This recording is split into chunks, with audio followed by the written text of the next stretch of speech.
With that, Senator Duckworth. Thank you, Mr. Chairman. I'm going to start off with just a little bit of an opening statement. In the immediate aftermath of the Assad regime's fall, Syria faces a pivotal and fragile moment in its history that will not only determine the fate of its people for decades to come, but will also hold immense consequence for the trajectory of its role on the global stage. This is a moment of cautious hope for Syrians and democracies around the world alike, a moment of opportunity for a democratic transition of power and of hope for the millions of displaced Syrians who wish to finally return home to safety. But instead of recognizing this opportunity, for the U.S. to flex its muscle and showcase its strength, the U.S. is notably absent amid a dire need for a stabilizing force. Our adversaries, as we've already discussed today, Russia and Iran, are closely watching, and they are eager to step in to fill the vacuum left behind by the United States. This is a dangerous consequence of President Trump's attack on U.S. foreign assistance and a clear reflection of his blatant disregard for the importance of U.S. global leadership and participation as a national security imperative. His attack on USAID will jeopardize the safety and well-being of innocent people in Syria who rely on USAID for critical humanitarian assistance and leaves an already vulnerable state at a greater risk of malign influence. So no, we're not talking dollars wasted. There are direct investments in U.S. national security and a projection of U.S. strength through USAID's work. As the largest global donor in humanitarian aid and development, the U.S. plays a critical role in supporting the development of infrastructure that provides space for a democratic transition of power, which is only possible if Syria has the proper resources to strengthen its internal policies to build that future for themselves. An unstable Syria not only means more suffering for its people, it becomes a potential breeding ground for terrorism in the Middle East. Now more than ever, the United States cannot abandon our commitment to the Syrian people, and I hope that all of my colleagues will agree that a stable Syria is clearly in our own national security interests. Every U.S. dollar spent on stabilization, importantly on humanitarian aid, is an investment that requires less funding down the line for security and fewer U.S. troops who have to be deployed in a way that puts their lives at risk.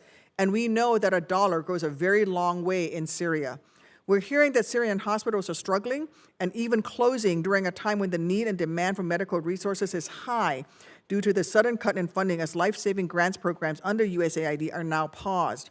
One such hospital that relies on USAID funding is the Al-Shifa Hospital, located in the majority Kurdish city of Afrin, Syria. This hospital serves as a critical area given the native Kurdish population as well as internally displaced persons.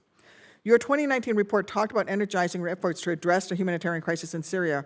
Right now, the money is not flowing. How do you assess the current freeze will impact our Kurdish partners in Syria, and specifically regarding access to humanitarian assistance and medical care? I think, Mr. Singh, if you could talk about that, I'd appreciate it.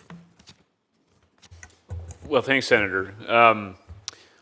So look, I think that my own view is we need to distinguish between sort of the dollars that are going in, the programs themselves.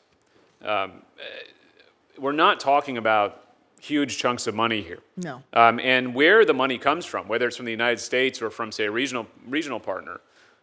Look, for the amount of money that we have spent yearly in Syria on USAID programs, for example, you could get one live golfer, I think. And so Saudi Arabia and other regional states could step forward and provide revenues. I think when you think about the U.S. contribution, sanctions relief, for example, is going to be much more powerful for the Syrian economy than any sort of infusion of U.S. taxpayer dollars. The mechanisms that we create, that others can pay into, and some of the technical expertise we offer, I think is in a way much more powerful than the actual money. So I think there's a conversation you could have about where is this money going to come from? Is it going to come from the Saudis, Emiratis, who I think do need to bear some of the burden of stability in their own region? And they've been too reluctant to do that in the past.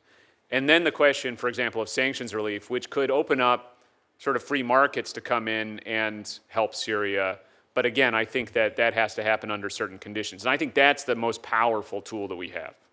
I couldn't agree with you more on sanctions. I had a very long conversation with the Syrian American community leaders from Illinois this week on this very issue. Since you already addressed this, for both of you, how do you perceive the current sanctions impede Syria's ability to obtain relief needed to rebuild and heal? And what would you recommend to members of this committee in revisiting those sanctions? Thank you, Senator, for that question. There's no doubt that the state-level sanctions on Syria, both Syria's designation as a state sponsor of terrorism, and then legislation like the Caesar Act, are preventing both others from coming in to further stabilize and reconstruct Syria, are difficult for Syrians abroad to send remittances home, and are creating nervousness within the NGO community on how much they can engage. I think the General License 24 issued in early January was an important first step. 6 months isn't a lot of time to build confidence in the networks to expand that humanitarian aid. So, number one, the sanctions, I think, are incredibly significant, and they are preventing the kind of money, funding, and contracting that will be necessary to stabilize Syria.